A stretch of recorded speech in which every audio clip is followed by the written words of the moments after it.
নমস্কার, গল্প কথা ও কাহিনীতে আপনাদের স্বাগত। আমাদের আজকের উপস্থাপনা সায়ন রুদ্রের লেখা মা ভৈরবীর প্রতিশোধ।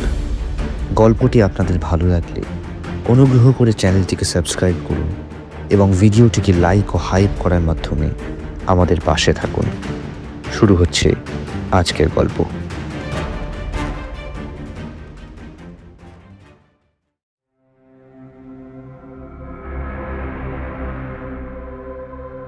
রাত তখন গভীর।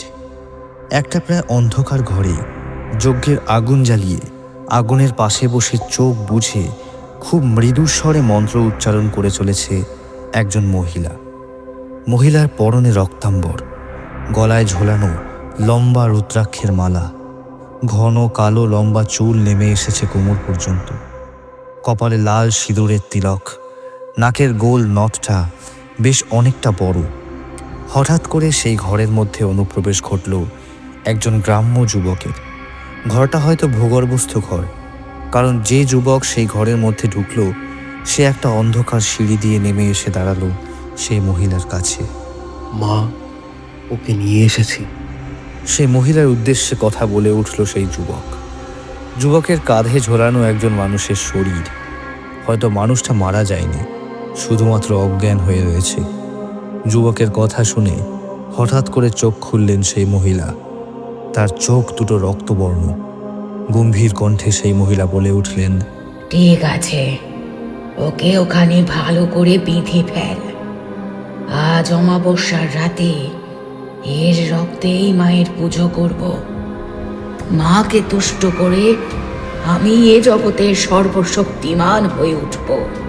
সেই যুবক সেই মহিলার কথা মতনই কাজ করল।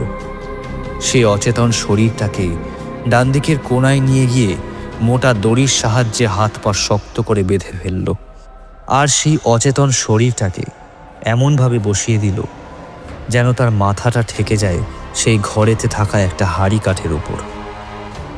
সেই মহিলা উঠে দাঁড়ালো। ওঠার সময় হাতে তুলে নিল তার বাঁ দিকে থাকা বড় খাড়াটা, যে খাড়াতে এখন লম্বা সিঁদুরের তিলক লাগানো রয়েছে। হঠাৎ করেই ঘুমটা ভেঙে গেল মোনার। এ কি ভয়ানক স্বপ্ন দেখল সে! Good morning Mona darling. হাসি মুখে কথাটা বলে জানলার পর্দাটা সরিয়ে দিল জয়ন্ত। জানালা দিয়ে সকালের সূর্যের আলো ঘরে এসে পড়েছে। 2005 সালের জুন মাসের সুন্দর সকাল। সে তাহলে এতক্ষণ স্বপ্নের মধ্যে দেখছিল এসব দৃশ্য, কিন্তু সে যে শুনেছে সকালের স্বপ্ন সত্যি হয়। এটা কি শুধুই স্বপ্ন? যদি তাই হয় তবে এরকম অদ্ভুত দৃশ্য তার স্বপ্নের মধ্যে আসার কারণটা কি? So finally my Mona darling is awaken. আমার মোনা ডার্লিং এর অবশেষে ঘুম ভাঙলো তাহলে। নাও নাও নাও, এবার চাটা খেয়ে নাও তো সুইট হার্ট। একদম bed tea ready for you.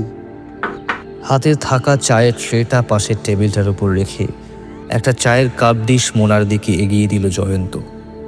তাকে যেন আজ একটু বেশি খুশি লাগছে। চা? তুমি এই সাত সকালবেলা উঠে চা তৈরি করতে গিয়েছিলে নাকি? আরে ধুর, কি যে বলো না, পাগল নাকি? এই বেড়াতে এসে আবার কেউ চা করে নাকি? চা তো জয়িতা আন্টিই করেছে। চায়ের ডিশটা মোনার হাতে দিয়ে নিজের ডিশটা হাতে তুলে নিল জয়ন্ত। আন্টি চা করে রেখে গেছে আমাদের ঘরে। আমি তখন সদ্য ঘুম থেকে উঠে ওয়াশরুম থেকে এসেছি, তখন দেখলাম যে আন্টি চা করে চায়ের ট্রে সহ রেখে গেল। তুমি তখন ঘুমোচ্ছিলে, তাই আর তোমাকে ডিস্টার্ব করিনি। একেবারে চা নিয়ে তবে তোমাকে ডাকলাম। তা ঘুমিয়ে ঘুমিয়ে কি রোম্যান্টিক স্বপ্ন দেখছিলে শুনি? এতবার ঘুম থেকে ডাকলাম, একবার নয় দুবার নয়, পাক্কা তিনবার। তারপর মহারানীর ঘুম ভাঙলো। তা কি স্বপ্ন দেখছিলে? চায়ের কাপে মৃদু চুমুক দিয়ে কথাটা মোনাকে বলল জয়ন্ত। সে অদ্ভুত স্বপ্নের কথা কি জয়ন্তকে বলবে মোনা? না থাক, অযথা তার হয়তো চিন্তা হবে। ঘুরতে এসে এরকম উদ্ভট ব্যাপার নিয়ে আলোচনা করি বা লাভ কি? তার চেয়ে বরং অন্য প্রসঙ্গে যাওয়া যাক। বাহ, ঘন দুধের চা। চাটা কিন্তু দারুণ হয়েছে, তাই না বলো জয়ন্ত? চায়ে চুমুক দিয়ে কথাটা বলে উঠল মোনা। হ্যাঁ, আন্টির রান্নার হাত যে খুব ভালো সেটা আন্টির হাতের এই চা খেয়েই বোঝা যাচ্ছে। আন্টি একেবারে পাক্কা রাঁধুনি। বলি, কর্তা কেন্দ্রিতে বসে বসে কি আমার বদনাম করা হচ্ছে নাকি? ওদের কথার মাঝখানেই ঘরেতে ঢুকে বেশ রসিকতার সুরেই কথাটা বলে উঠলেন জয়িতা দেবী। তার বয়স প্রায় ৪৫ বছর, স্বাস্থ্যবান চেহারা, বেশ হাসি খুশি স্বভাবের, বেশিরভাগ সময়ই পান চিবোতে থাকেন। না না আন্টি, এইসব কি বলছো? তোমার বাড়িতে আমরা আছি, এত যত্নবাতি করছো আমাদের, তোমার নিন্দা করবো কেন? আরে আমি তো এমনি বললুম। তা বলছি, তোমাদের এখানে কোনো অসুবিধা হচ্ছে না তো? কোনো কিছু লাগলে কিন্তু বলবে, ঠিক আছে? একদম কিন্তু সংকোচ করো নে।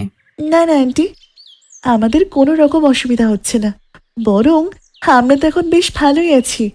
শহরের ব্যস্ততা কোলাহল ছেড়ে এই নির্জন জায়গাতে বেশ ভালো লাগছে আমাদের। আপনি দাঁড়িয়ে কেন আন্টি? আপনি বসুন না। Aunty please have a seat. না না বাবা, আমার কি আর বসলে চলে? কত কাজ পড়ে আছে। তোমাদের জন্য সকালের জল খাবার তো বানাতে হবে নাকি? তা জল খাবারে কিন্তু লুচি আর তরকারি বানাচ্ছি তোমাদের জন্য, চলবে তো? জয়ন্ত উঠে জয়িতা দেবীকে বসার কথাটা বলছিল, এমন সময় তাকে বাধা দিয়েই কথাটা বলে উঠলেন জয়িতা দেবী। চলবে মানে? একেবারে দৌড়াবে? বেশ বেশ, আমি তবে চললুম। হ্যাঁ, তোমরা বিশ্রাম নাও, জল খাবার হয়ে গেলে আমি ঠিক ডাকবো তোমাদের। কথাটা বলে জয়িতা দেবী চলেই যাচ্ছিলেন, এমন সময় হঠাৎ থমকে দাঁড়িয়ে বলে উঠলেন, আর হ্যাঁ, এই যে বাড়ির পিছন দিকে যে জঙ্গলটা আছে না, এই জঙ্গলের দিকে কিন্তু বেশি যেও নে, বুঝলে? জঙ্গলের মোড়টা অনেক সাপ আর বিষাক্ত পোকামাকড় আছে, বুঝলে? ঠিক আছে আন্টি। আর আর দরকার হলে তোমরা কোথাও বেরোনোর সময় আমি না হয় পচাকে তোমাদের সাথে পাঠিয়ে দেবো, ঠিক আছে? ও এখানকার সব পথ কাটি চেনে, আর তোমাদের এখানকার নানা জায়গা ঘুরিয়ে দেখাবে। কেমন? আহ, এখন আমি চললাম তাহলে। হ্যাঁ। জয়িতা দেবী চলে গেলেন। তিনি চলে যাওয়ার পর জয়ন্ত উঠে ঘরের দরজা বন্ধ করতে যাচ্ছিল, এমন সময় মোনা বেশ অবাক হয়েই তাকে বলে উঠল, এ কি জয়, তুমি হঠাৎ দরজা বন্ধ করছো কেন? এ কি বলছো তুমি সুন্দরী?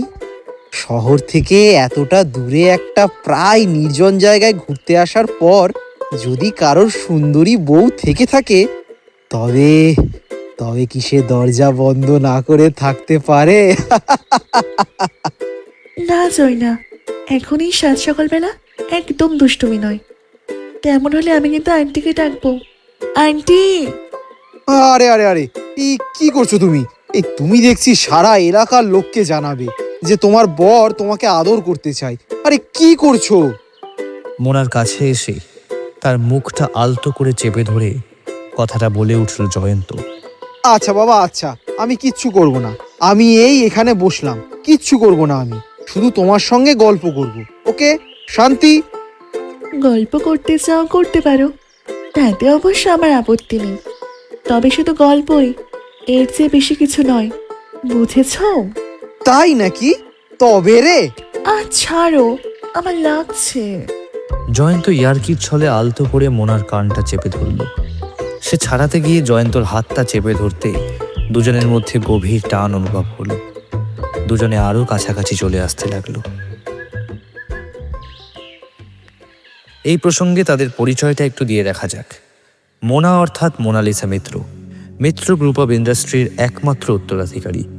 জয়ন্ত একসময় তাদের অফিসের একজন সামান্য স্টাফ হয়েই অফিসে জয়েন করেছিল। তারপর ধীরে ধীরে জয়ন্তর কর্মদক্ষতায় মোনালিসার বাবা অজিতেশ বাবু তাকে খুব ভালো লেগে যায়। 1 বছরের মধ্যে তাকে সেই অফিসের ম্যানেজারের পদে নিযুক্ত করে দেন। তারপর অজিতেশ বাবুর একমাত্র মা মরা মেয়ে মোনালিসার সাথে ধীরে ধীরে জয়ন্তর একটা প্রেমের সম্পর্ক শুরু হতে থাকে। জয়ন্ত মাঝে মাঝে অফিসের কাজে অর্থাৎ নানা রকম ফাইল নিয়ে অজিতেশ বাবুর কাছে যেতেন তাকে দিয়ে সাইন করানোর জন্য। অজিতেশ বাবু তাদের এই সম্পর্কে কোনো রকম আপত্তি জানাননি। হয়তো তিনি নিজেও চাইছিলেন তার মেয়ের সাথে জয়ন্তরই বিয়ে হোক। এরপর বিয়ের দিনক্ষণ সব ঠিক করা হলো। এমন সময় হঠাৎ একদিন রাতে হার্ট অ্যাটাকে মারা গেলেন অজিতেশ বাবু। তিনি মারা যাওয়ার পর মোনা একা হয়ে গেল। তখন জয়ন্তই তাকে সামলাতো। আসলে সে নিজেও অনাথ ছিল, তাই মা বাবা না থাকার শোকটা সে খুব ভালো মতোই জানত। এরপর অজিতেশবাবুর অফিসের সমস্ত দায়িত্ব জয়ন্তই তার কাঁধে নিয়ে নিল। সে হয়ে উঠল মিত্র গ্রুপ অব ইন্ডাস্ট্রির বর্তমান মালিক। তার 1 বছর পর মহা ধুমধামের সাথে জয়ন্ত আর মোনালিসার বিয়েও হলো। আর বিয়ের পর জয়ন্তর ইচ্ছা ছিল তাকে নিয়ে বিদেশে কোথাও ঘুরতে যাক, কিন্তু মোনা তাতে রাজি হলো না। মোনার ইচ্ছা ছিল শহর থেকে দূরে কোথাও কোনো নির্জন মফস্বল শহরে একাকিত্বে তারা কয়েকদিন দুজনের মধ্যে সময় কাটাবে। সেখানে না থাকবে অফিসের চাপ, না থাকবে পারিবারিক দুশ্চিন্তা, আর না থাকবে শহরের কোনো কোলাহল। এটাই নাকি তাদের কাছে হানিমুন। অতএব মোনার কথাতেই রাজি হতে হলো। জয়ন্ত অফিসের একজন স্টাফ অমিয়বাবুর পরামর্শে তারা এখানে আসলো। জায়গাটা মফস্বল এলাকা আর বেশ নির্জন। অমিয়বাবুর পরিচিত মহিলা জয়িতা দেবীর বাড়িতেই তারা 2-3 দিনের জন্য পেইং গেস্ট হিসেবে থাকবে, এটাই কথা হয়েছে। জয়িতা দেবী নিঃসন্তান, তার স্বামী মারা গেছে। 3 বছর হলো এই বাড়িতে তিনি একাই থাকেন। মাঝে মাঝে পচা এসে তার দেখাশোনা করে। পচা তাদের বাড়ির থেকে বেশ কিছুটা দূরেই থাকে। তার ডান হাতটা নুলো। বাড়িতে মা বাবা কেউ নেই, সে তার বৃদ্ধা দিদার সাথে থাকে। কাকিমা, এই নাও মাংস নিয়ে এসেছি, একেবারে দেশি মুরগি, সবে বাজার থেকে কাটিয়ে নিয়ে এসেছি। জয়িতা দেবী তখন কিচেনে রান্না করছিলেন। এমন সময় তার সামনে মাংসের প্যাকেটটা বাড়িয়ে কথাটা বলে উঠল পচা। আপাচা, শোন বাবার দিকে। পচা চলেই যাচ্ছিল। এমন সময় তাকে ডাকলেন জয়িতা দেবী। হ্যাঁ, আমাকে ডাকছিলে কাকিমা? বলছিলাম যে ওটাকে না ভালো করে খেয়াল রাখবে, ঠিক আছে? ওরা কিন্তু আমার অতিথি, ঠিক আছে? আর হ্যাঁ, পাখি যেন পালিয়ে না যায় খাঁচা ছেড়ে, দেখিস কিন্তু। ঠিক আছে কাকিমা। সম্মতি সূচকভাবে মাথা নাড়িয়ে পচা চলে গেল। আচ্ছা মোনা, বলছিলাম আমাকে একটা কথা বলো তো, এত জায়গা থাকতে, পৃথিবীর এত সুন্দর সুন্দর ইউনিক জায়গা থাকতে, তুমি শেষে কিনা এই ধ্যাত ধেরে গোবিন্দপুরে যে কেন আসলে ছুটি কাটানোর জন্য, এটাই আমার মাথায় ঢুকছে না। এখানে না আছে কোনো ভালো ঘোরার জায়গা, না আছে কোনো ভালো শপিং মল। দূর, সারাদিন খালি খাও আর ঘুমাও। বিকেলবেলা একটু ঘুরতে বেরিয়ে মোনাকে কথাটা বলল জয়ন্ত। আসলে কি জানো তো জয়ন্ত, আমরা সকলে প্রকৃতিরই মানুষ, অথচ মাঝে মাঝে প্রকৃতিকে চিনতে ভুলে যাই। তাই একটু মনে হয় শহরের ওই কোলাহল, সারাদিনের ব্যস্ততা ভুলে যদি কয়েকদিনের জন্য একটু নির্জন জায়গাতে সময় কাটাতে পারি। আরে জয়ন্ত, কি করছো? থামো এখানে। আরে কি হলো মোনা, তুমি হঠাৎ দাঁড়িয়ে পড়লে কেন? কি হলো তোমার? মোনাকে হঠাৎ দাঁড়িয়ে পড়তে দেখে খানিক অবাক হয়েই কথাটা বলে উঠল জয়ন্ত। আরে এই দেখো জঙ্গল, এই জঙ্গলের ভেতর ঢুকতে বারণ করেছিল না আন্টি? এখানে সব বিষধর সাপ আছে। আঙুল দিয়ে জঙ্গলের দিকে ইশারা করে কথাটা বলে উঠল মোনা। সেই জঙ্গলটা অবশ্য জয়ন্তও দেখেছে।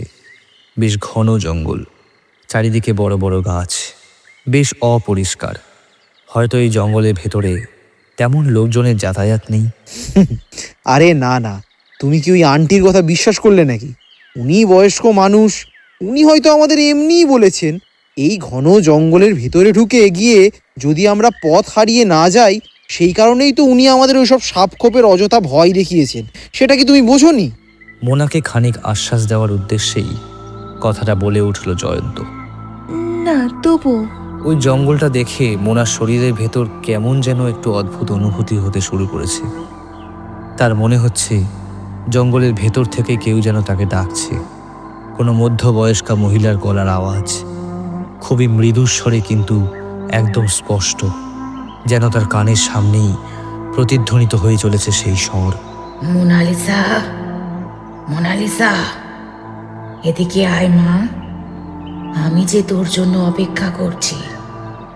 আমার কাছে আয় মা, আয় আয় আমার কাছে। সেই ডাককে যেন উপেক্ষা করতে পারছে না মোনা, যেন সেই মহিলা যে তাকে ডাকছে তার সাথে মোনার কোনো গভীর সম্পর্ক রয়েছে। দুপা সামনের দিকে বাড়িয়ে সে জঙ্গলের ভিতর ঢুকতেই যাচ্ছিল, এমন সময় তার হাতটা হঠাৎ করে ধরে ফেলল জয়ন্ত। এ কি মোনা, এ কোথায় যাচ্ছ তুমি? আরে মোনা, কোথায় যাচ্ছ? হঠাৎ করে মোনা কেমন যেন অন্য জগতে চলে গিয়েছিল। জয়ন্তর আকস্মিক ডাকে হুঁশ ফিরল তার। হ্যাঁ জয়, কিছু কিছু বলছো? আরে ওদিকে কোথায় যাচ্ছ তুমি? আরে তুমিই তো বললে ওই জঙ্গলের ভিতর যাবে না, তাহলে তুমি আবার জঙ্গলের ভিতরে চলেছো? আমি মানে আমি জঙ্গলের ভেতর যাচ্ছিলাম। কই কই না তো। মোনার এই কথা শুনে জয়ন্ত বেশ একটু অবাকই হলো। যে একটু আগেই সেদিকে যাওয়ার জন্য এগোচ্ছিল, সে হঠাৎ করে অস্বীকার করছে কেন? মোনাকে সে যতটা চেনে, সে তো কখনো মিথ্যা কথা বলে না। তবে তার এরকম মিথ্যা বলার কারণ কি? সে কি তবে কোনো কারণে মজা করছে তার সাথে? কিন্তু তার চোখ মুখের ভাব দেখে তো মনে হচ্ছে না সে কোনো রকম ইয়ার্কির ছলে আছে, বরং একটু বেশি সিরিয়াস আছে বলেই মনে হচ্ছে তাকে। মোনা মোনা বাড়ি চলো, দেখো আর ঘুরে কাজ নেই। একেই সন্ধে হয়ে আসছে, তার উপর আবার অচেনা জায়গা। এই অচেনা রাস্তাঘাটে রাত বিরেতে ঘোরাটা একদম ঠিক নয়। হ্যাঁ চলো, আমারও শরীরটা কেমন করছে, মাথাটা কেমন যেন ঘুরছে বলে মনে হচ্ছে। কথাটা বলে মোনা যেদিক থেকে এসেছিল সেদিকে ফিরে এগোতে গিয়েই থমকে দাঁড়ালো। অবাক হয়ে সে তাকালো তার পায়ের দিকে। আরে এইটা কি? সে নিচু হয়ে তুলে নিল এক খুব ছোট একটা গোলাকার বস্তু। কিছু সেকেন্ড খুব ভালো করে সেটার দিকে তাকিয়ে থেকে মোনা বলল, এটা তো কারোর নাকের নথ বলে মনে হচ্ছে, কিন্তু এটা এখানে এই নির্জন জায়গায় এলো কিভাবে? আরে নিশ্চয়ই এটা এখানকার কোনো মেয়ের হবে, হয়তো ভুলবশত পড়ে গিয়েছে নাক থেকে, খেয়াল করেনি। মোনার সামনে এগিয়ে এসে কথাটা তাকে বলে উঠল জয়ন্ত। সত্যি মোনা, তুমি পারোও বটে। যত সব আজে বাজে জিনিস মাটি থেকে কুড়িয়ে তোলো। দাও দাও, আমাকে দাও তো, আমি ওটা ফেলে দিই। জয়ন্ত সেই নাকের নথটা মোনার হাত থেকে প্রায় ছিনিয়ে নিয়েই সেটা ফেলে দিল দূরের জঙ্গলে। এখন চলো তো এখান থেকে, ঘরে গিয়ে একটু রেস্ট করবে। মোনা আর কিছু বলার আগেই জয়ন্ত তার হাতটা ধরেই তাকে নিয়ে চলল জয়িতা দেবীর বাড়ির দিকে। তাদের দুজনের অজান্তেই তখন জঙ্গলের মধ্যে পড়ে থাকা সেই নথটার সামনে এসে দাঁড়িয়েছে লাল পেরে শাড়ি পরিহিত একজন মহিলা। নিচু হয়ে বসে হাত দিয়ে সেই নথটা তুলে নিয়ে মোনা যেদিকে যাচ্ছে সেদিকে তাকিয়েই গম্ভীরভাবে বলে উঠলেন, পালিয়ে কোথায় যাবি তুই বেটি? ধরা তো তোকে দিতে হবেই কখনো না কখনো, আজ হোক বা কাল।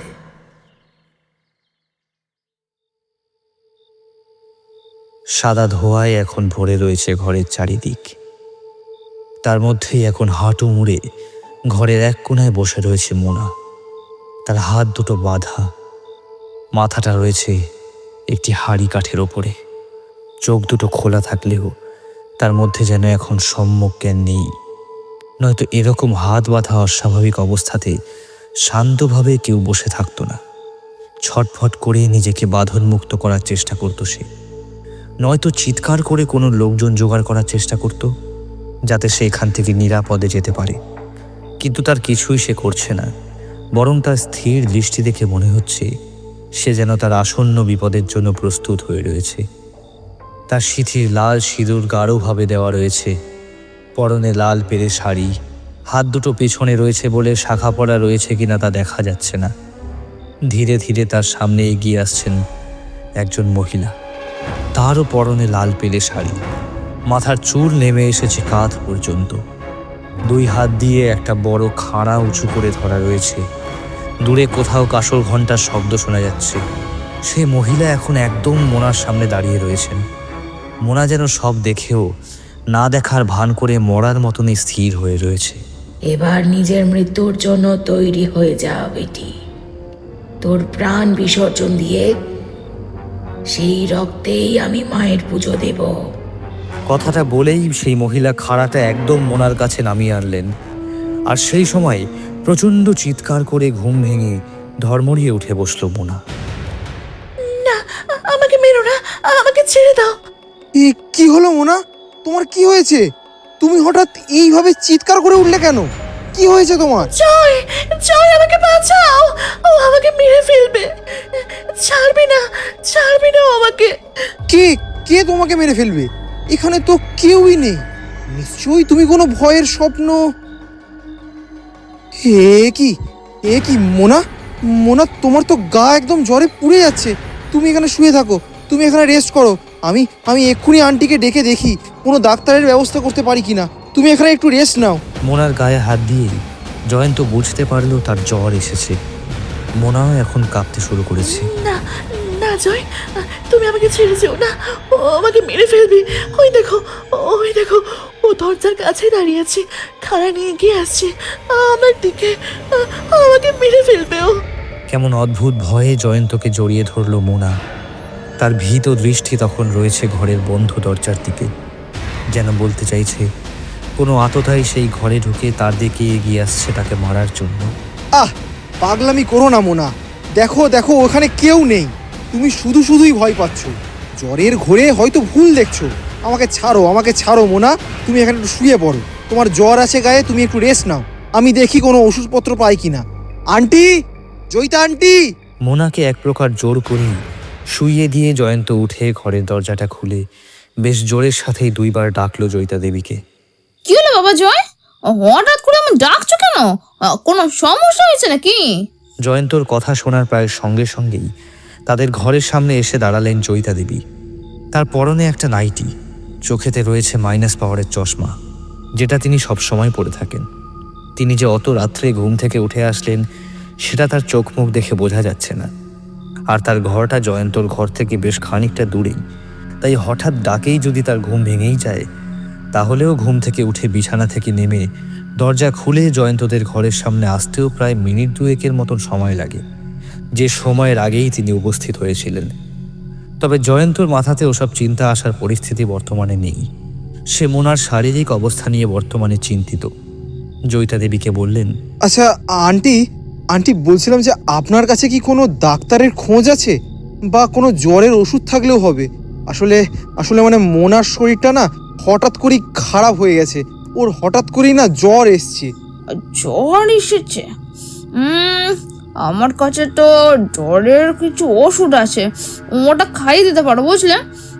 আর না হলে ওই ডক্টর ভট্টাচার্যের বাড়ি এই এখান থেকে কিছু দূরেই, ওনাকেই খবর দিতে পারো।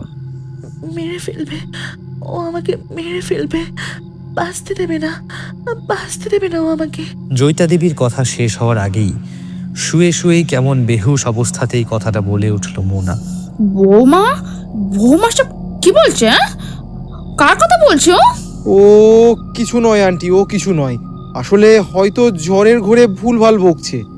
জয়ন্তর কথা শুনে জয়িতা দেবী কিছু সেকেন্ড একটু চুপ করে দাঁড়িয়ে থাকলেন, যেন মনে মনে কিছু ভাবলেন।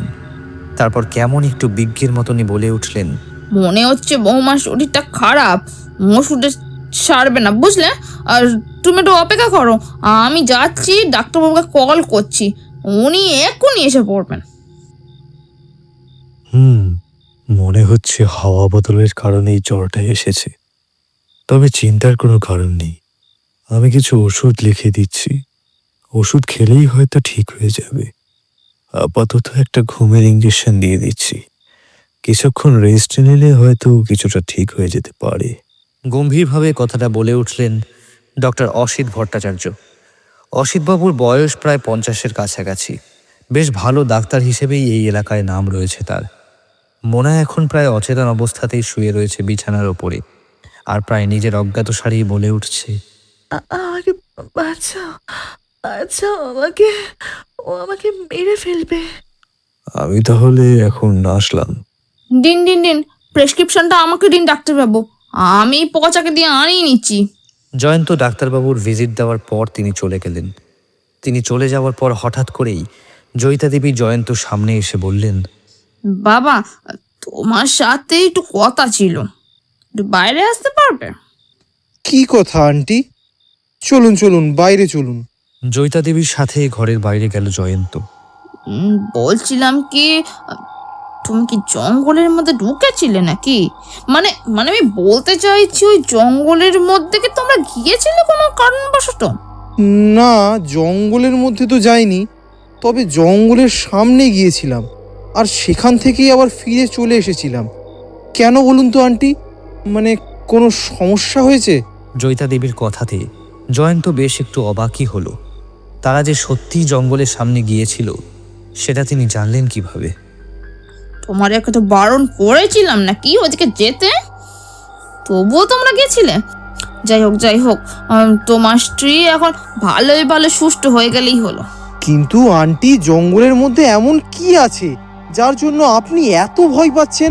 জয়িতা দেবীর কথা কেমন যেন একটু সন্দেহজনক মনে হওয়ার কারণেই সে তাকে কথাটা না জিজ্ঞেস করে পারল না।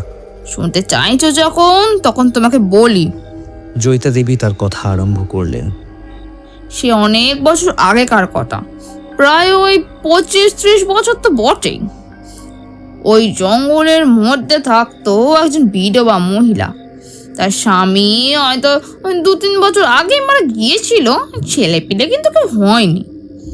সেই মহিলাকে দেখতে সুন্দর হলেও কেমন করে পাগলাটে ধরনের ছিল, কারোর সাথে বেশি কথা বলতো না। ওই সবসময় চুপচাপ ঘরে বসে থাকতো, কেউ তার সাথে কথা বলতেই যেত না বেশি, বুঝলে। তবে সে গ্রামের একজন অল্প বয়সী ছোকরার সাথে তার বিশেষ ভাব ছিল, মাঝে মাঝে যেত তার ঘরে। এই নিয়ে গ্রামের লোকেদের মধ্যে একটা কানাঘুষো চলছিল। এমন সময় একদিন ওই মহিলা কোথায় যেন চলে গেল, কেউ তার খোঁজ পেল না। অবশ্য তাকে বেশি খোঁজাখুঁজিও করা হয়নি। আর সেই সময় একটা অদ্ভুত কাণ্ডও ঘটতে লাগলো। গ্রামের যুবকরা হঠাৎ করে আমাবস্যার রাতে কোথায় যেন অদৃশ্য হতে শুরু করলো। শুধু এই গ্রামেই নয়, আশেপাশে 2-3টে গ্রামে ওই একই রকম ঘটনা ঘটতে লাগলো। পুলিশের সন্দেহ হলো এখান থেকে 5-6 মাইল দূরে অশোকপুর বলে একটা গ্রাম আছে। সেখানকার শ্মশানে একটা ভগ্ন মন্দিরে একজন বৈরবী এসেছিলেন তার ওপর, ঠিক আছে।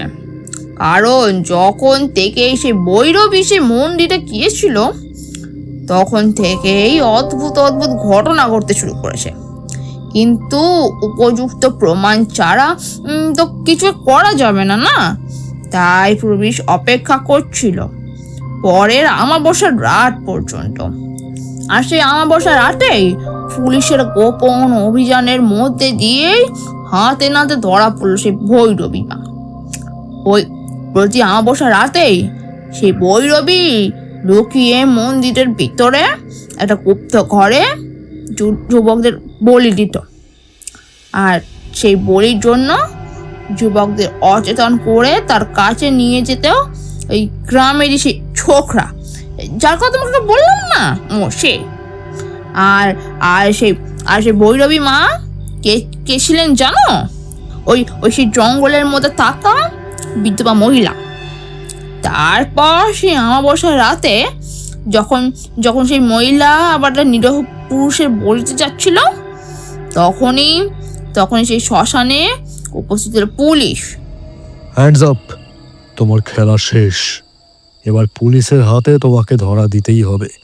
অনেক নিরীহ মানুষের প্রাণ নিয়েছো তুমি। এ কি পুলিশ এখানে কোত্থেকে এলো? আরে আরে আরে পালাচ্ছ কোথায়? তোমাকেও যে আমার দরকার, তুমি পালিয়ে গেলে হবে? আমাকে ছেড়ে দিন স্যার, আমি তো কিছু করিনি। আমি তো শুধু মায়ের কাছে ছিলাম। কিচ্ছু করনি বললে চলে বাছাধন, তুমিও তো সমানভাবে দোষী। এই ভৈরবী মাতার বলির জন্য নিরীহ মানুষদের অজ্ঞান করে তুমিই তো নিয়ে আসতে, তাই না? তা তোমাকে ছেড়ে দিলে হবে কেমন করে? বসাক, ওকে অ্যারেস্ট করো। মাতা, এবার আপনার পালা। ভালোই ভালো আমাদের কাছে আত্মসমর্পণ করুন মাতা, চলুন আমাদের সাথে। না, একদম এগোবি না। আমি বলছি তোরা এগোবি না একদম। আপনি শুধু শুধু আমাদের ভয় দেখাতে চাইছেন মাতা। আমরা পুলিশ, আপনার এই সামান্য খাড়ায় আমরা ভয় পাবো না। দিন, খাড়াটা দিয়ে দিন তাড়াতাড়ি আমাদের হাতে। না, তোরা এগোবি না। আমি তোদের সাবধান করছি, তোরা একদম এগোবি না। না, বসাক, শিগগিরই এসো। না, উনি মারা গেছেন। সত্যি, উনি যে হঠাৎ এইভাবে সুইসাইড করবেন সেটা ভাবতে পারিনি। সেটা বুঝতে পারলে আমরা অন্যরকম ব্যবস্থা নিতাম। যাই হোক, ওই ভদ্রলোককে যে আজ ওই বলির হাত থেকে বাঁচানো গেছে, এটাই অনেক। ওনাকে রেস্কিউয়ের ব্যবস্থা করো, আর এই লাশটার পোস্টমর্টমের ব্যবস্থা করো। একইভাবে নিজের গলায় তার হাতে থাকা খাড়ার কোপ বসে সুইসাইড করে মারা গেছিলেন তিনি। তবে মারা গেলে কি হবে? তার আত্মা নাকি এখন জীবিত রয়েছে। প্রতি বছর আমাবস্যায় তার আত্মা নাকি সেই জঙ্গলে ফিরে আসে, যেখানে তার বাড়ি ছিল ওইখানে। এইখান থেকে অনেক লোকও নাকি তাকে দেখেছে, বুঝলে, সেই জঙ্গলের ভিতরটাতে। তাই তো সেই জঙ্গলের ভিতরে কেউ যায় না। ওই জঙ্গল এখন পরিত্যক্ত অবস্থাতেই পড়ে রয়েছে। তার মানে আন্টি আপনি বলতে চাইছেন সেই জঙ্গল, মানে যাকে ওই হন্টেড জঙ্গল বলা হয়, সেখানে কোনো মহিলার প্রেতাত্মা রয়েছে, তাই ভয়ে সেই জঙ্গলের ভেতর কেউ ঢোকে না, তাই তো? এইটাকে মজা ভেবে উড়িয়ে দিও না বাবা। বহু মানুষ এই জঙ্গলের ভিতরে সেই ভৈরবী মাকে দেখেছে, রক্তচক্ষু, পরনে লাল পেটের শাড়ি, হাতে একটা বিরাট আকারের খাড়া আর খোলা চুল, ঠিক যেমন ভাবে পুলিশের ধরা পড়ার সময় মারা গিয়েছিল তিনি, ঠিক সেমনি ভাবে। আর গলায় সে কাটা রক্তের দাগটাও রয়েছে। সবচেয়ে আশ্চর্য কি জানো, যারা জঙ্গলের ভিতর সেই ভৈরবী মাকে দেখেছে তারা বেশি দিন কেউ বাঁচেনি। 1 সপ্তাহের মধ্যেই তারা সকল নাকি গলায় দড়ি দিয়ে আত্মহত্যা করেছে। আর আত্মহত্যার কোনো যথাযথ কারণ সেটা কি ছিল না। আর মারা যাওয়ার আগে সব সময় ঘরে বাইরে সব জায়গাতেই তারা নাকি ভৈরবী মাকে দেখতে পেত, খাড়া হাতে। ভয়ে চিৎকার করে উঠতো তারা, পাগলের মতো অবস্থা হয়ে গিয়েছিল তাদের। তাই তো ভয়ে আসে এই জঙ্গলে আর কেউ আশেপাশেও যেতে চায় না, পাছে ভৈরবী মাতা দেখা দেয়। কিন্তু আন্টি আমি একটা কথা কিছুতেই বুঝতে পারছি না, ভৈরবী মা প্রতি অমাবস্যার রাতে ওই যুবকদের মারতো কেন? আর তাদেরকে মেরে সেই লাশগুলো নিয়ে তিনি করতেনই বা কি? শুনেছি তিনি নাকি কোন মায়ের পুজো দেওয়ার জন্য তাদেরকে বলি দিতেন, আর বলি দেওয়ার পর সেই লাশগুলোকে পুঁতে দিতেন বা কত জ্বালিয়ে দিতেন হয়তো।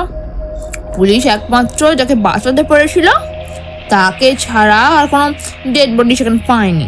আর একটা কথা আন্টি, ওই ভৈরবী মা তো মারা গিয়েছিলেন কোনো এক শ্মশানের ভিতর কোনো এক মন্দিরে, তবে তার আত্মা তো সেখানে থাকার কথা। সেখানে না থেকে তিনি এখানে, মানে যেখান থেকে তিনি চলে গিয়েছিলেন বহু বছর আগে, সেখানে কি করেন আর কেনই বা আসেন? আমি তো ঠিক বলতে পারবো না বাবা, নিশ্চয়ই কোনো কারণে। বাঁচাও, বাঁচাও আমাকে, আমাকে বাঁচাও, ও আমাকে মেরে ফেলবে। জয়, জয়, আমাকে বাঁচাও। ওদের কথার মাঝখানে হঠাৎ করেই ঘরের ভেতর থেকে চিৎকার করে উঠল মোনা। তার চিৎকার শুনে দৌড়ে গেল জয়ন্ত আর জয়িতা দেবী। এ কি মোনা, মোনা কি হলো তোমার? আরে তুমি তো ঘুমিয়েছিলে, হঠাৎ? ও ও ও আমাকে মেরে ফেলবে, আমাকে মেরে ফেলবে। খোলা দরজার দিকে নির্দেশ করে কথাটা বলে উঠল মোনা। তার চোখে মুখে এখন অদ্ভুত রকমের ভয়ের ছাপ। তুমি কি দেখে ভয় পাচ্ছ মা? এখানে তো আমরা ছাড়া কেউ নেই। ওই তো ওখানে ওই বউটা দাঁড়িয়ে রয়েছে। তোমরা কেন কেউ দেখতে পাচ্ছ না? আমার কথা কেউ কেন বিশ্বাস করছে না? আর কথা বলতে পারল না মোনা।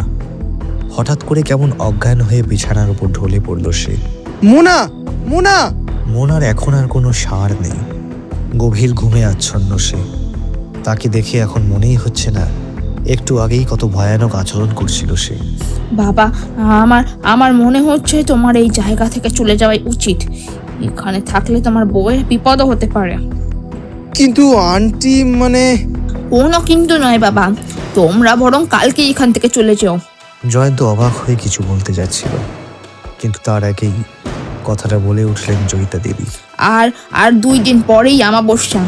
এই আমাবস্যার সময় তোমাদের এখানে থাকার কোনো প্রয়োজন নেই, ভয়ানক বিপদ হতে পারে। তোমরা আমার কথা শোনো, বুঝলে? তোমরা চলে যাও, তোমাদের ভালোর জন্যই কথাটা বলছি আমি। ঠিক আছে আন্টি, আপনি যখন বলছেন তখন তাই হবে। আপাতত আপনি আমাকে একটা ভালো ওষুধের দোকানের ঠিকানা দিন, আমি মোনার জন্য ওষুধগুলো অন্তত নিয়ে আসি। ওষুধগুলো আমি পচাকে দিয়ে আনিয়ে নিচ্ছি। পচা তো আসবে কিছুক্ষণ পর। তুমি বরং বসো গিয়ে বৌমার কাছে, ওর এখন তোমাকে দরকার। রাতের খাবারটাও আমি তোমার ঘরে পৌঁছে দিয়ে আসবো। আর আর তোমাদের বেরোনোর প্রয়োজন নেই। জয়িতা দেবী চলে গেলেন। জয়ন্ত আর কি করবে, ঘরে এসে বিছানার উপর মোনার পাশে বসে পড়ল। মোনা এখন ঘুমোচ্ছে, কোনো চেতনা নেই তার। একটা সিগারেট বার করে তাতে অগ্নিসংযোগ করল জয়ন্ত। তার স্ত্রী মোনার হঠাৎ যে কি হলো, সে কেন যে এরকম উন্মাদের মতন আচরণ করছে, এটা কি কোনো রোগের একটা প্রাদুর্ভাব, নাকি জয়িতা দেবীর কথাই ঠিক? সেই ভৈরবী মা কি ভর করেছে তার স্ত্রীর ওপর? না না, এসব কি ভাবছে সে? ওসব ভূত তুত বলে কিছু নেই এই পৃথিবীতে, সবটাই আসলে মনের ভুল। কথাগুলো ভাবতে ভাবতে জানালার কাছে গিয়ে দাঁড়ালো সে। আর হঠাৎ করেই তার চোখ গেল অদ্ভুত একটা জিনিসের দিকে। আরে ওটা কি? একটা নাকের নথ না? বিকেলবেলা যে জিনিসটা সে মোনার হাত থেকে নিয়ে ফেলে দিয়েছিল, সেটা এখানে এই ঘরের মধ্যে জানালার কাছে এলো কি করে? অবাক হয়ে সেটার দিকে হাত বাড়াতেই তার মনে ভ্রম দূর হলো। নিজের বোকামুর জন্য নিজেকেই বিদ্রুপ করতে ইচ্ছা করলো তার। এটা জানলার পর্দার একটা রিং।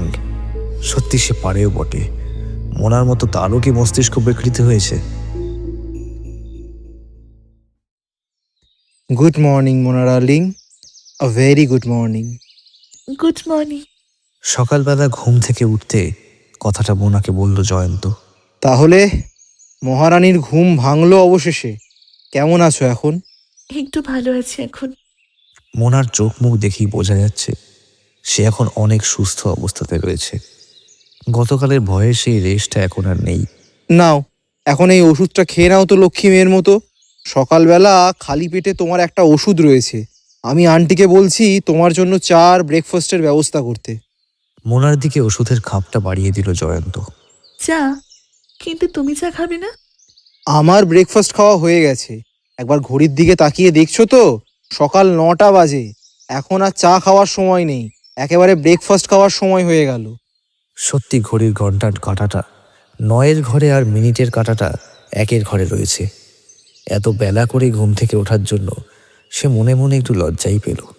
সে কখনো এত বেলা করে ঘুম থেকে ওঠে না, কিন্তু জয়ন্ত তো তাকে একবার ডাকতে পারত। অবশ্য কাল সারা রাত জ্বরের ঘোরে অচেতন হয়েছিল বলেই হয়তো সে তাকে আর বিরক্ত করেনি। রাতের বেলা তার খানিক মনে পড়ছে জয়ন্ত তাকে একবার হয়তো ডেকেছিল তাকে খাওয়ার জন্য, কিন্তু জ্বরের ঘোরে তার চোখ খোলার মতো অবস্থাও ছিল না। আসলে তুমি ঘুমিয়েছিলে বলে তোমাকে আর ডাকিনি। কাল রাতে তোমাকে ডাকতে গিয়েছিলাম যদিও একবার ডিনারের সময়, কিন্তু আন্টি বারণ করলো। বলল ও এখন ঘুমিয়ে আছে, ওকে ঘুমোতে দাও, ওকে রেস্ট নিতে দাও, ওকে এখন আর ডাকতে হবে না। মোনার পাশে বসে কথাটা বলে উঠল জয়ন্ত। সত্যি কাল রাতে যে আমার কি হয়েছিল, হঠাৎ করে যে এরকম জ্বর এসেছিল। আর তুমি ওসব কি বলছিলে? আর কাকেই বা দেখতে পাচ্ছিলে তুমি? না মানে আসলে হয়তো তখন জ্বর ছিল বলে ভুলভাল দেখছিলাম তাই। আচ্ছা ঠিক আছে, তুমি একটু বসো, আমি আন্টিকে বলে তোমার জন্য একটু চা নিয়ে আসি। কথাটা বলে জয়ন্ত উঠতেই যাচ্ছিল, এমন সময় হঠাৎ করেই সে শুনতে পেল মোনার চিৎকার। জয়, জয়, ওই দেখো ও আবার আসছে। আমি ভুল দেখছি না জয়, আমাকে বাঁচাও, বাঁচাও। মোনার চিৎকার শুনে জয়ন্ত অবাক হয়ে তাকালো মোনার দিকে। তার চোখে মুখে আবার সেই ভয়ার্ত রূপ ফুটে উঠেছে, যেমনটা সে গতকাল রাত্রে দেখেছিল। আরে আরে, এ কি মোনা? আরে তোমার আবার কি হলো? আরে তুমি এরকম করছো কেন? কি হলো মোনা? জয়, জয়, ওই দেখো আমাকে মেরে ফেলবে, আমাকে বাঁচতে দেবে না, আমাকে বাঁচাও। মোনা মোনা, তুমি শান্ত হও মোনা, আমাকে দেখো। মোনা, তোমার কিচ্ছু হয়নি, just calm down, relax relax Mona, তোমার কিচ্ছু হয়নি। এখানে কেউ নেই, ওখানে কেউ নেই মোনা, আমার দিকে তাকাও, রিল্যাক্স, কিচ্ছু হয়নি মোনা, জাস্ট কাম ডাউন, কাম ডাউন, কাম ডাউন। মোনার পাশে বসে 2 হাত দিয়ে মোনার গাল দুটো ধরে তাকে সান্ত্বনা দেওয়ার চেষ্টা করলো জয়ন্ত। কি হয়েছে বাবা? এই তোমরা এরকম চিৎকার করছো কেন? হ্যাঁ, চিৎকার শুনে জয়িতা দেবী ঘরের ভেতরে ঢুকে দেখলেন জয়ন্ত মোনার মুখটা তার বুকের কাছে নিয়ে 2 হাত দিয়ে তাকে সান্ত্বনা দিয়ে চলেছে। আর মোনার চোখে মুখে অদ্ভুত একটা ভয়ের আভাস ফুটে উঠেছে। জয়, জয়, আমাকে বাঁচাও, আমি তোমাকে ছেড়ে কোথাও যেতে চাই না, জয় বাঁচাও। কোনো চিন্তা করো না মোনা, আমি আছি তো, আমি যতক্ষণ আছি ততক্ষণ তোমার কিচ্ছু হবে না। বাবা, আমার কথা শোনো, হ্যাঁ? আজকেই তোমরা যাবার ব্যবস্থা করো। ব্যাপারটা দেখে জয়িতা দেবীর আন্দাজ করতে কষ্ট হলো না আসলে কি ঘটেছে। হ্যাঁ আন্টি, আপনি ঠিকই বলেছেন। মোনাকে বাঁচাতে আমাদের এখান থেকে যেতেই হবে। শহরে গিয়ে ওকে আমি ভালো ডাক্তার দেখাবো। যে করেই হোক আমাকে আমার মোনাকে সুস্থ করে তুলতেই হবে, অ্যাট এনি কস্ট। কয়েক ঘন্টার মধ্যেই তাদের লাগেজ গুছিয়ে ফেলা হলো। গাড়ি করে নিজেদের বাড়ির অভিমুখে যাত্রা করল জয়ন্তরা। তারা যাওয়ার সময় তাদের গাড়ির দিকে তাকিয়েছিলেন জয়িতা দেবী। তারপর ঘরে ঢুকে মোবাইলে কারোর সাথে কথা বললেন। হ্যাঁ, মিসেস জয়িতা ভট্টাচার্য বলছি। হ্যাঁ, সব কিছু রেডিই আছে, আপনি চাইলে চেক করে নিতে পারেন।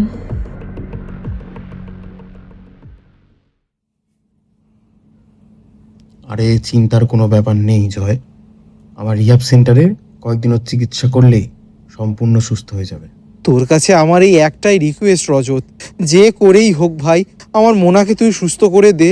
আমি জানি না যে দুদিন ধরে ওর কি হয়েছে। ও সব সময় শুধু বলে ও নাকি একজন মহিলাকে দেখছে, যে নাকি খাড়া হাতে ওর দিকে এগিয়ে আসছে, ওকে মারতে আসছে। ভাই ভাই I completely trust on you. Please আমার মোনাকে যে করে হোক তুই সুস্থ করে দে ভাই। জয়ন্ত আর মোনা এখন বসে আছে ডক্টর রজত দাসমুন্সির চেম্বারে। জয়ন্তর বন্ধু রজতের একজন সাইকিয়াট্রিস্ট হিসেবে বেশ নামডাক আছে। এ শহরে তার একটা রিহ্যাব সেন্টারও আছে, সেখানে নানা রকম মানসিক রোগীর চিকিৎসা চলে। তাই আর জয়ন্ত মোনাকে নিয়ে এসেছে এই রিহ্যাব সেন্টারে। কারণ বাড়ি ফিরে আসার পরও মোনার মনে এতটুকু শান্তি নেই। বাড়িতেও তার মনে হচ্ছে কোনো ভয়ানক চেহারার মহিলা খাড়া হাতে যেন তার দিকে এগিয়ে আসছে। তার মানসিক অবস্থা ধীরে ধীরে খারাপ হয়ে যাচ্ছে, তার শারীরিক অবস্থাও খারাপ হচ্ছে। সে বুঝতে পারছে তার আশেপাশের লোকজন, এমনকি জয়ন্তও তাকে ধীরে ধীরে পাগল ভাবতে শুরু করেছে। তাই জয়ন্ত যখন তাকে এখানে নিয়ে আসার কথা বলল, তখন সে আর দ্বিমত জানায়নি। এমনকি এখানে এই ডাক্তারের চেম্বারেও সে দেখতে পাচ্ছে রজতের পেছনে দাঁড়িয়ে আছে সেই ভয়ঙ্কর মহিলা, হাতে খাড়া, কপালে লাল সিঁদুরের তিলক। কিন্তু এ কথা সে বলতে পারবে না, কারণ সে জানে এ কথা কেউই বিশ্বাস করবে না। কারণ কেউ তো আর সেই বীভৎস চেহারার মহিলাকে দেখতে পাচ্ছে না। তাই যতটা সম্ভব চুপ করে থাকাই ভালো। তোর কোনো চিন্তা নেই, আমি কথা দিচ্ছি বৌদিকে ঠিক আগের মতন করে আবার তোর কাছে ফিরিয়ে দেব। 2 দিন, জাস্ট 2 দিন সময় দে আমায়। 2 দিন বৌদি এখানে থাকলে আমার চিকিৎসাতে সম্পূর্ণ সুস্থ হয়ে যাবে। চেয়ার থেকে উঠে জয়ন্তর কাঁধে সান্ত্বনার হাত রেখে কথাটা বলে উঠল রজত। কাবেরী দি। হ্যাঁ দাদাবাবু, আমাকে ডাকছিলেন?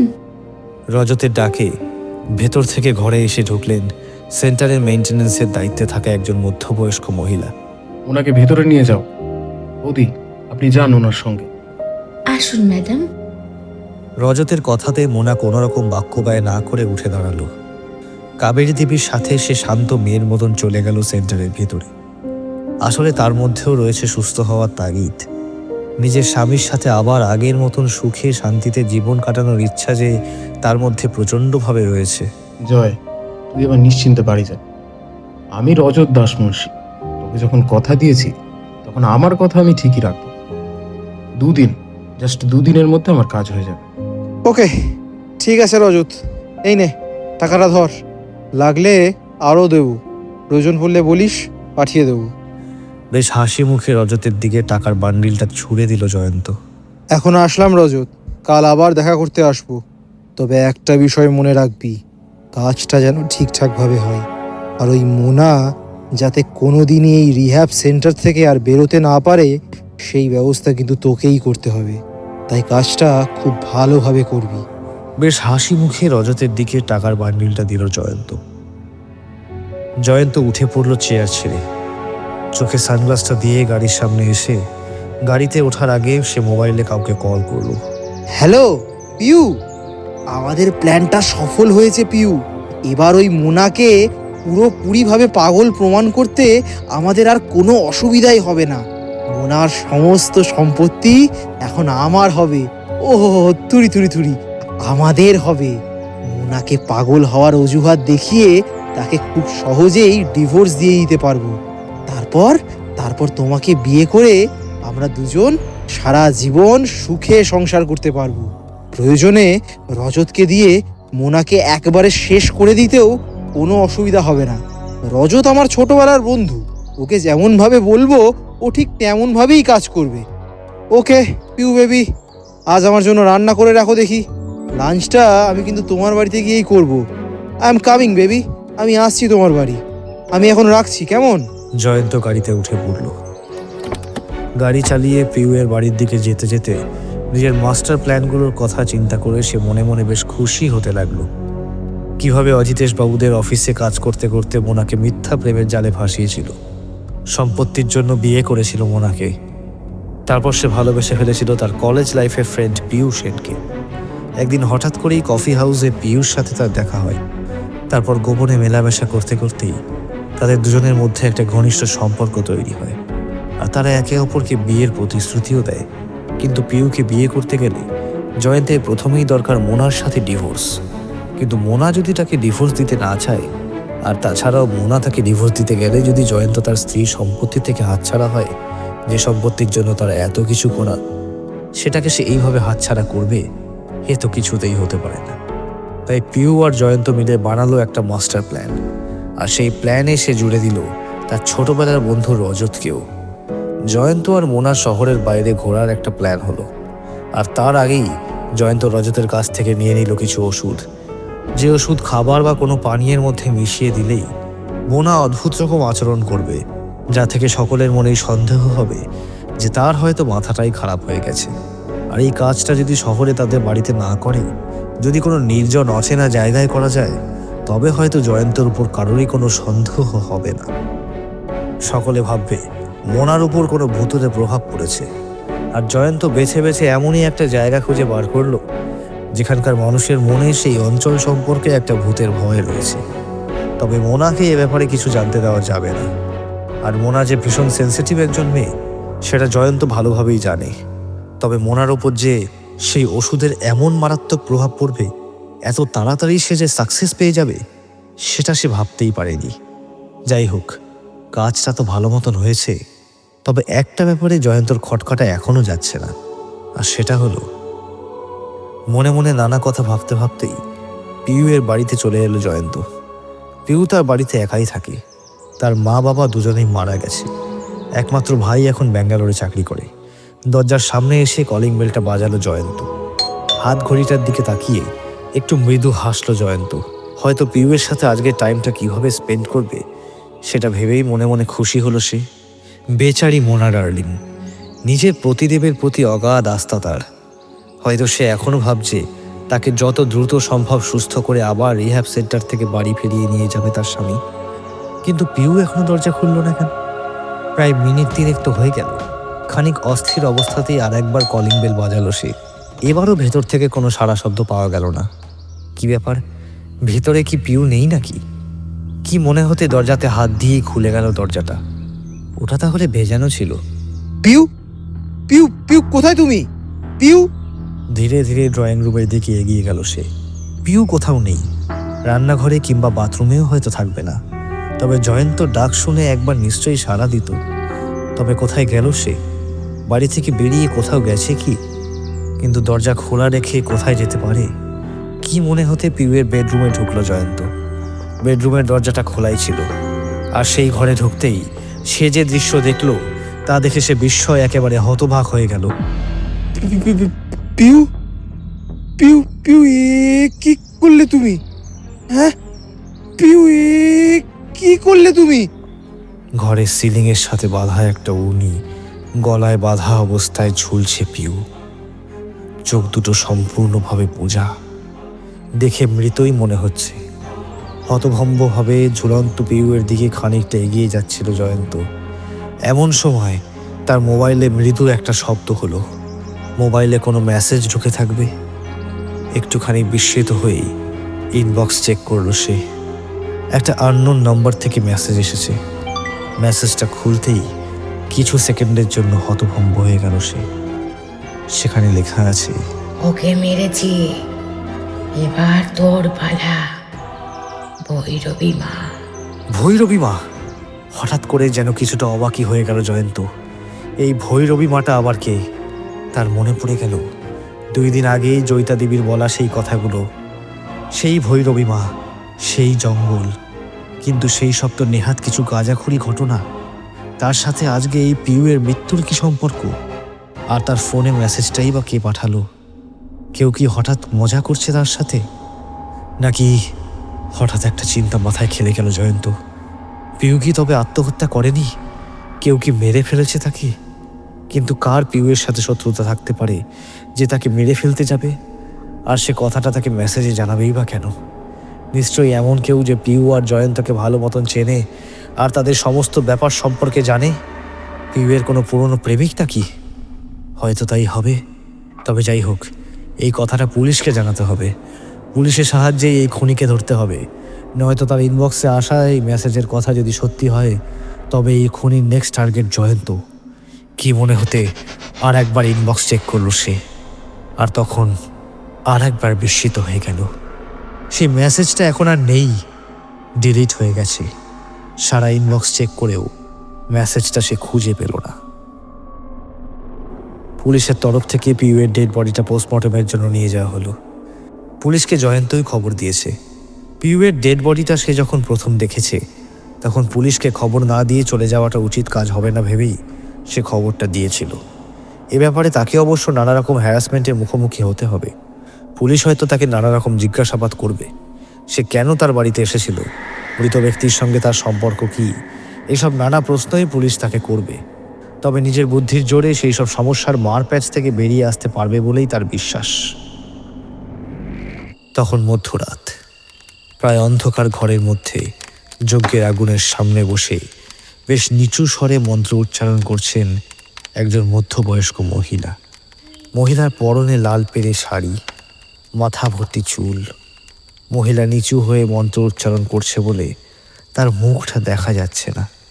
হঠাৎ করে পাশের একজনের ডাকে মাথাটা তুললেন সেই মহিলা। মা ভৈরবী। ঠিক তখনই ঘুমটা ভেঙে গেল জয়ন্তর। গরমকাল, তার উপর লোডশেডিং, ইনভার্টারও হঠাৎ খারাপ হয়ে গিয়েছে। ঘেমে একেবারে জল হয়ে গেছে সে। কিন্তু হঠাৎ করে ও কীরকম স্বপ্ন দেখল, সেই ভৈরবীর মায়ের রূপে। এ কাকে দেখল সে? এটা কিভাবে হতে পারে? না, সারাদিন এত রকম কাণ্ড ঘটেছে, সেই কারণেই হয়তো এরকম উদ্ভট রকমের স্বপ্ন সে দেখল। উঠে গিয়ে জল খাওয়ার উদ্দেশ্যে ঘরের বাইরে বেরোতে যাবে, এমন সময় তার ঘরের মধ্যে অদ্ভুত রকমের সাদা ধোঁয়া দেখতে পেল। এত ধোঁয়া এই ঘরের মধ্যে কোথা থেকে আসলো? ঠিক তখনই সেই ধোঁয়ার মধ্যে থেকে এক বিকট ছায়া মূর্তিকে দেখতে পেল সে। একজন নারী মূর্তি, মোনা। ঠিক যেমন স্বপ্নে মোনাকে যেমনভাবে দেখেছিল, ঠিক তেমনই সাধিকার বেশে দাঁড়িয়ে আছে সে। কপালে লাল সিঁদুরের তিলক, হাতে একটা বিরাট খাড়া, চোখ দুটো রক্তবর্ণ। এ কি এ কি মোনা? মোনা তুমি? কে কে মোনা? আমি মোনা নই, বুঝলি? মোনা নই আমি। ঢোক গিলে কুণ্ঠিতভাবে কিছু একটা বলতে যাচ্ছিল জয়ন্ত, তবে তার আগেই তারস্বরে চিৎকার করে উঠল মোনা। না, মোনা নয়। এই মহিলাকে দেখতে প্রায় মোনার মতন হলেও কণ্ঠস্বরটা একেবারেই মোনার নয়, বরং অন্য কারো। আমি ভৈরবী মা, বুঝেছিস? যে আজ থেকে 25 বছর আগে আত্মহত্যা করে মারা গিয়েছিল। আর সে মারা যাওয়ার পরই জন্ম হয়েছিল তোর স্ত্রীর, যে আসলে আমারই পুনর্জন্ম। সেই মহিলার কথাগুলো কানে ঢুকলেও যেন বিশ্বাস করতে কষ্ট হচ্ছিল জয়ন্ত। মাঝরাতে তার ঘরে ঢুকে এ কেমন পাগলামো শুরু করেছে মোনা। সে কি তবে সেদিন এই জয়িতা দেবীর কথাগুলো আড়ালে সমস্তটা শুনে ফেলেছিল, আর তাই তার সঙ্গে মজা করার জন্য সে এরকম সাজ পোশাকে এসে হাজির হয়েছে তার ঘরে? কিন্তু মোনা এই বন্ধ ঘরে ঢুকলো কিভাবে? আর জয়ন্ত রিহ্যাব সেন্টার থেকে সে বেরোলোই বা কিভাবে? কিন্তু আমি মারা গেলেও আমার ভেতরে থাকা শক্তি তন্ত্রবিদ্যার ভয়ানক শক্তির বিনাশ ঘটেনি। আর আমার সেই অতৃপ্ত বাসনা, যুবকদের বলি দিয়ে তার রক্তে মায়ের পুজো দেওয়ার বাসনা, সেটাও পূরণ হয়নি। তাই প্রতি অমাবস্যার রাতেই আমি ফিরে যেতাম সেখানে। আর সে সময় যারা আমাকে দেখতো তাদের পাগল করে দিতাম, আর আমারই মতন তাদেরকে আত্মহত্যা করতে বাধ্য করতাম। কিন্তু তাদের কাউকেই আমি বলি দিতে পারতাম না, কারণ আমার মধ্যে শক্তি থাকলেও শরীর ছিল না, যেটা ছিল তোর বউয়ের মধ্যে। কিন্তু তার তো তখনও সেই শক্তি সম্পর্কে সম্যক ধারণা ছিল না। মোনা মোনা এসব তুমি কি? মোনার সামনে এগোতে গিয়েও এগোতে পারল না সে। তার যে ভয়ানক রূপ আর তার হাতের সেই খাড়াটা হয়তো ধারালো হবে, তাই তার সামনে এগোনোটা হয়তো নিরাপদ হবে না। তবে আমার কাছে এখন শরীর আর শক্তি দুই আছে, আর আমার সেই অতৃপ্ত ইচ্ছাও আমি পূরণ করব। আবার কোনো যুবকের বলির রক্তে রাঙা হয়ে উঠবে আমার এই খাড়া, আর তার জন্য তোর অবশ্যই ধন্যবাদ প্রাপ্য, কারণ তুই তোর বউ মোনাকে নিয়ে গিয়ে আবার তার শক্তি সম্পর্কে ধারণা দিতে পেরেছিস। সে আবার নতুন ভাবে জেগে উঠেছে, নিজেকে উপলব্ধি করতে পেরেছে সে। না না না না না না, এদিকে এগিয়ে আসবে না, এদিকে একদম এগিয়ে আসবে না, আমার দিকে এগিয়ে আসবে না, না না না না না, আমার দিকে এগিয়ে আসবে না। জয়ন্ত লক্ষ্য করল তার স্ত্রী মোনা, না মোনা নয়, সেই ভয়ানক মহিলা ধীরে ধীরে এগিয়ে আসছে তার দিকে। তার দুই পারে নুপুরের শব্দ স্পষ্ট শোনা যাচ্ছে, তবে সেই নুপুরের শব্দ কানে মধুর অনুভূতি জাগানোর পরিবর্তে জাগাচ্ছে এক ভয়ের শিহরণ। এই মুহূর্তে কোনো ভয়ানক বিপদের সম্মুখীন হয়েছে সে, আর সেই বিপদ থেকে যে করেই হোক তাকে বাঁচতেই হবে। পিউকে তবে এই মেরেছে, আর এখন এসেছে তাকে মারতে। তবে তোর প্রতি কৃতজ্ঞ থাকলেও তোকে আমি মারবই। তার অবশ্য দুটো কারণ রয়েছে। প্রথম কারণটা হলো আমার এতদিনের অতৃপ্ত ইচ্ছা আমি পূরণ করব, আর দ্বিতীয় কারণটা, সেই মহিলার মুখে হঠাৎ একটু হালকা হাসির ঝিলিক দেখা গেল। তবে সেই হাসিতে সেই মুখোমুখি করে তোলার বদলে আরো যেন ভয়ানক করে তুলেছে। আর দ্বিতীয় কারণটা হলো তুই আমাকে ধোঁকা দিয়েছিস। তোর বউ মোনাকে তুই ধোঁকা দিয়েছিস, যে তোকে অন্ধের মতো বিশ্বাস করত, তাকে পাগল বানাতে চেয়েছিলিস, আর তার জন্য তোর বন্ধুর সাহায্য নিয়েছিলিস। তবে চিন্তা করিস না, তোর বন্ধুকেও আমি তার পাপের শাস্তি দেব। তোর প্রেমিকাটাকেও মেরেছি, এবার তোর পালা। না না, আমাকে আমাকে মেরো না, আমাকে মেরো না, প্লিজ আমাকে ক্ষমা করে দাও, প্লিজ আমাকে ছেড়ে দাও, আমাকে আমাকে মেরো না, আমাকে মেরো না প্লিজ। হাত জোর করে কাতর স্বরে মোনা ওরফে সেই ভৈরবী মায়ের কাছে প্রাণ ভিক্ষা করল জয়ন্ত। কিন্তু সেই ভৈরবী মা একেবারে নির্বিকার চিত্তে খাড়া হাতে ধীরে ধীরে এগিয়ে আসতে লাগলো জয়ন্তর দিকে। উপায়ান্তর না দেখে জয়ন্ত পেছনে সরতে সরতে একেবারে দরজার কাছে গিয়ে পিছন ঘুরে টেনে দরজা খুলতে চাইল, কিন্তু নিজের শরীরের সমস্ত শক্তি প্রয়োগ করেও সে দরজাটা খুলতে পারল না। যেন দরজাটা কেউ বাইরে থেকে বন্ধ করে দিয়েছে। আর ঠিক প্রচণ্ড চিৎকার করে খাড়া হাতে তার দিকে এগিয়ে এলো ভৈরবী মা।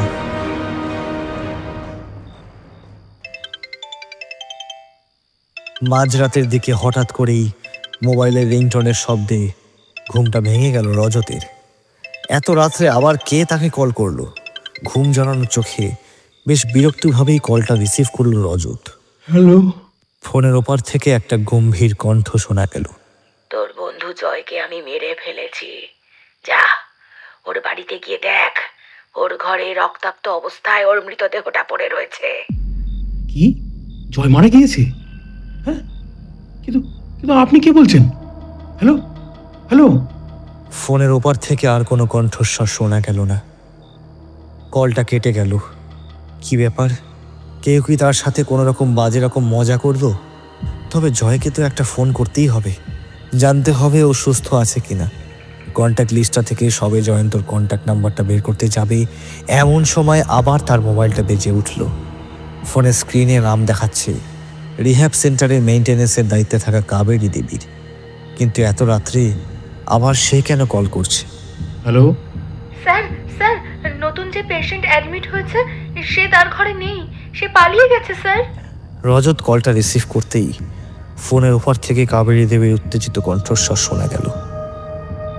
কি বললে? মোনা পালিয়েছে? হ্যাঁ, কিন্তু পালালো কিভাবে? দরজা কি লক করা ছিল না? না স্যার, ও দরজা দিয়ে যায়নি। ওর ঘরের দরজা তো ভেতর থেকেই লক করা ছিল। তবে কিভাবে পালালো? Answer me. স্যার, আমি ঠিক বলতে পারবো না, তবে মনে হয় পেছনের পাঁচিল ডিঙিয়ে চলে গেছে। হ্যাঁ স্যার, তাও বা কি করে হয়? ঘর থেকে বেরোতে না পারলে পেছনের পাঁচিল টপকাবে বা কেমন করে? ঠিক আছে, আমি আসছি। কলটা কেটে দিল রজত।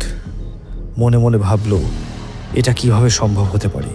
রিহ্যাব সেন্টার থেকে মোনা পালালো কিভাবে? আর পালিয়ে গেলই বা কোথায়?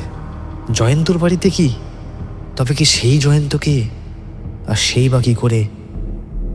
না না না, এসব কি ভাবছে সে? সে কেন জয়ন্তকে মারতে যাবে? যাই হোক, এখন তাকে বেরোতে হবে। একবার জয়ন্তর বাড়িতে গিয়ে দেখতে হবে আসলে সবকিছু ঠিক আছে কিনা।